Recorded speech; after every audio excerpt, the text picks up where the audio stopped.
Ay, di ba, kung nakikitanggal lang yun, yung isa magkasamad-samad Di na gini. kuwan. Ay gini kay mawa gina siya. Oo. Mura yang kuan. Kini ba ini? Ora yang karbon man ni. So, wa gyud ni kuwan. Gibungkag ni. Deo. Wa ni kuwan no. Mura gigas-gas-gas-gasan na siguro diha nila.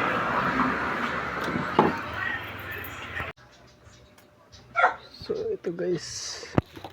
Fuel injector ng Ford 2.0. So, pinatest na natin to sa testing center. Ang naging problema, walang bumubuga, stuck up siya, walang bumubuga. So ngayon gagawin natin yan, i-dismantle natin yan para bumuga.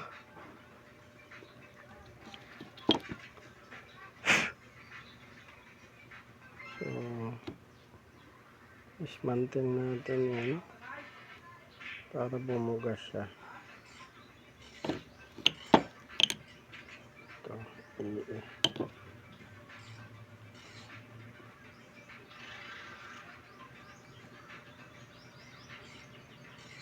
para bumuga siya, i-dismantle natin yung plunger ito dahil karoon ng stuck up, kaso walang special tools yung calibration. Iba kasi yung special tools nito.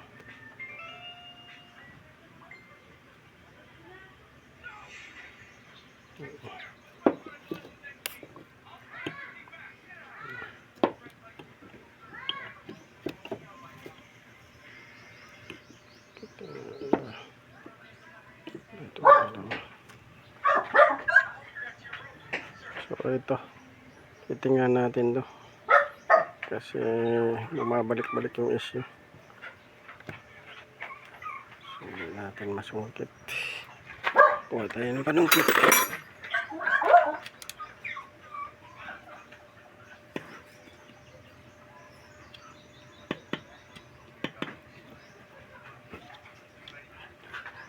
One hands lang tayo guys.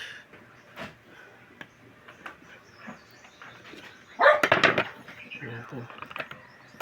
Ito lang, hindi mahugot. So ayan guys, tanggal na natin. So medyo may kalawang siya. Ayan, may kalawang siya sa lalim. Tapos dito okay pa naman itong ano niya, pero hindi pa ganun kaitim. Pero bakit may kalawang siya? Yan yung ano guys natin. Ito yung fuel niya.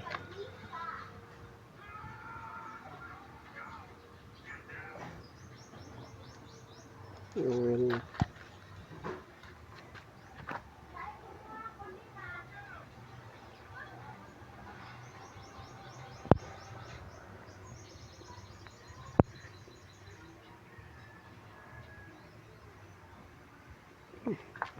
Wala siyang tubig pero may kalawang. So ibalik lang natin to guys. Balik natin, linisan lang natin. Ayan guys, linid muna natin kanina. Linid muna natin kanina dahil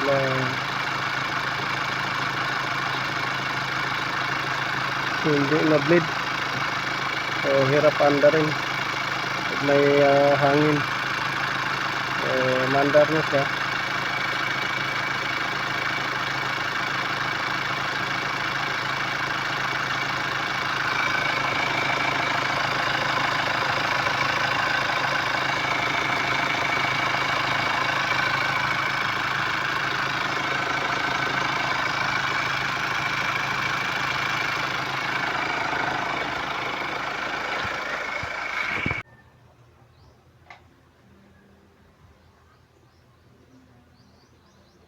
Dumi.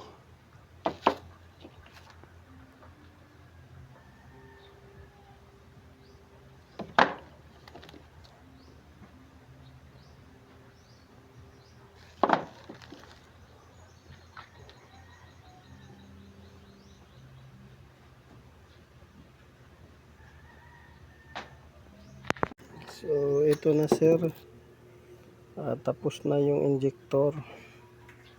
Ito, tapos na yung injector cleaning, tapos cleaning, testing. Yan, tapos na cleaning, testing.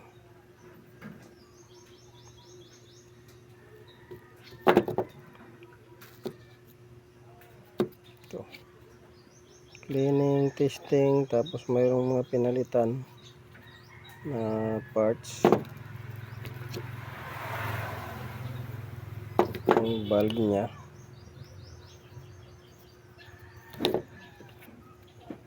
mayroong pinalitan na ano. So yung pinalit din ano lang, surplus.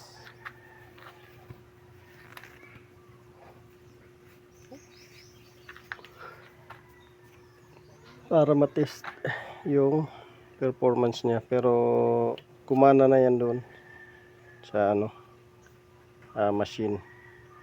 So pinatest natin. So ito guys, tinanggal natin ulit itong original niya. So matapos natin itong linisin, so tinanggal ulit natin dahil same issue siya. Itong fuel injector, dahil mababa nga yung kuryente niya sa coil dito sa uluhan, mababa. So tinanggal na lang natin yan, binalik natin yung replacement na same din yung issue. So yan, tinanggal natin, same yung issue niya, tinanggal natin dahil hindi talaga pwede yung replacement. Pagka ganito talaga, original dapat, original, hindi replacement na mga parts, or hindi surplus, kasi minsan yung surplus talaga magkakaroon na ng error. Pati ito fuel rail. So paandarin na natin guys, ito yung remote nya.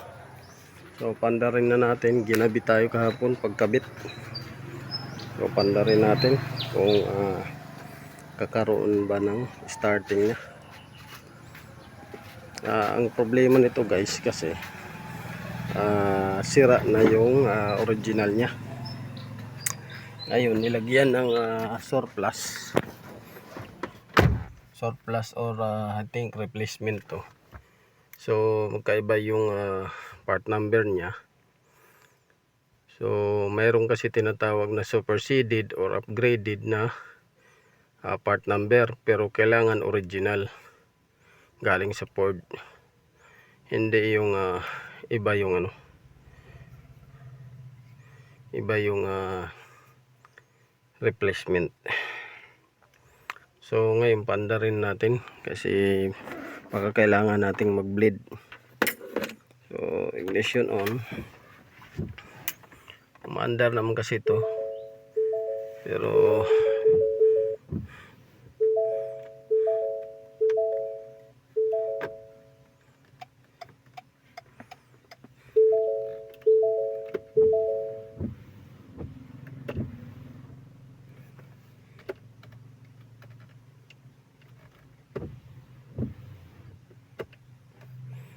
andarin natin guys kung andar. So ignition on, off natin para magkaroon ng pressure muna sa fuel nya system.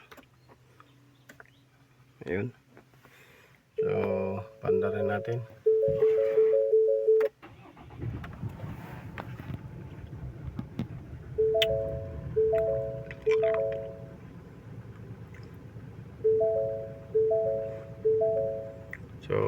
umaandar siya.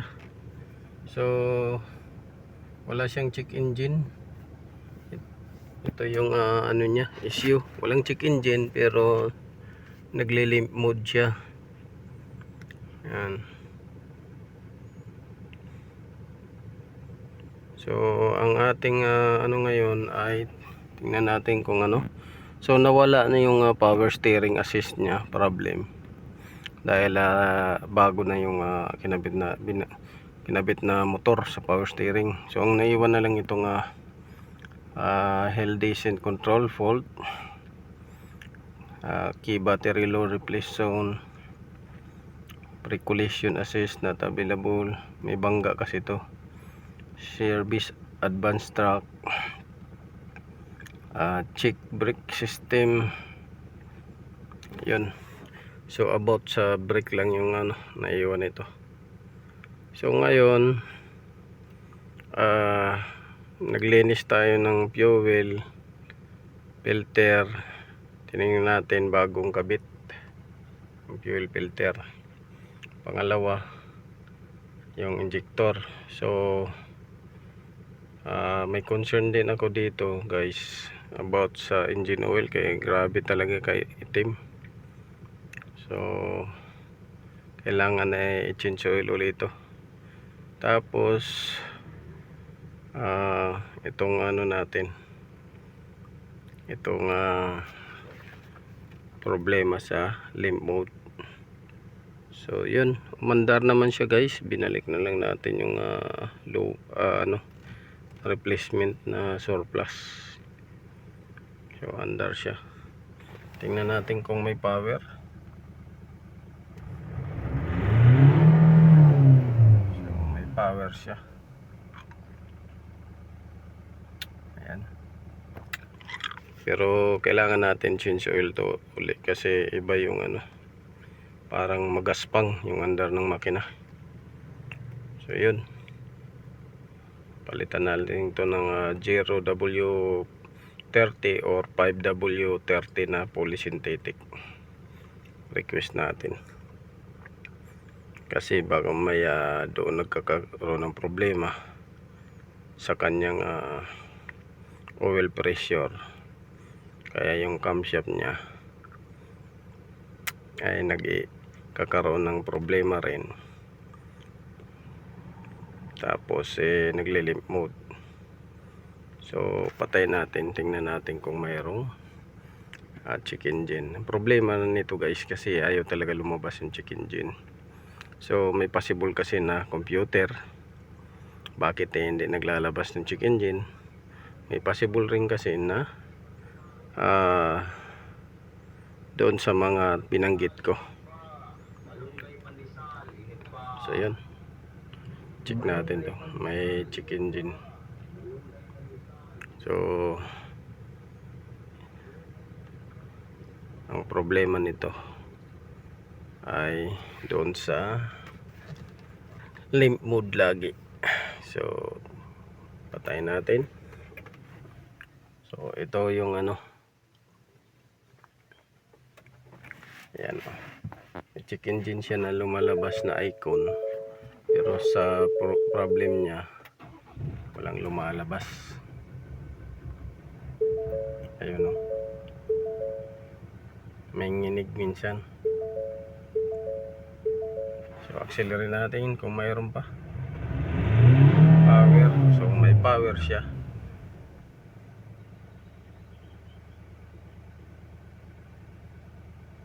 Problema pagka nanakbo to 80 to 100 km, minsan napuputol yung performance ng makina, nagle-limp mode. So yun, update ko kayo guys.